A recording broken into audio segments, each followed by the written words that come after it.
আজকে সকালে ঘুম থেকে উঠেই ছেলের টিফিন প্যাক করতে গিয়ে দেখি ওর বোতলটা কি বিশ্রী একটা গন্ধ হয়েছে।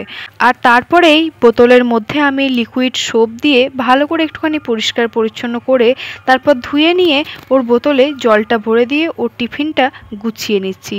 আজকে ওর টিফিনে একটুখানি ম্যাগি দিচ্ছি আর তার সঙ্গে একটুখানি চকলেট আর দুটো চিপসও দিয়েছি। যাই হোক, আজকে ছিল আমার ছেলের স্কুলে ম্যাঙ্গো ফেস্টিভ্যাল, তাই প্রত্যেক বাচ্চাকে 4টে করে ম্যাঙ্গো নিয়ে যেতে হবে ওই ম্যাঙ্গো ফেস্টিভ্যালে পার্টিসিপেট করার জন্য।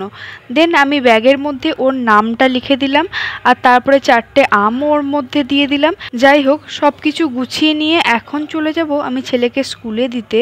দেবাঞ্জন আগেই বেরিয়ে গেছে আর তারপর আমিও যাচ্ছি। আর এইদিকে দেখো, বাড়ি ফিরে আমি খাবার দাবার নিয়ে বসে পড়েছি। একটু কাবলি চানার তরকারি করেছিলাম, দেবাঞ্জনের ম্যাগিটা একটু ছিল আর একটু চা করে নিয়েছি। সব মিলিয়ে সকালের খাবার এইটাই। আজকের এই ছোট্ট ভিডিওটা তাহলে এইটুকুই। টাটা।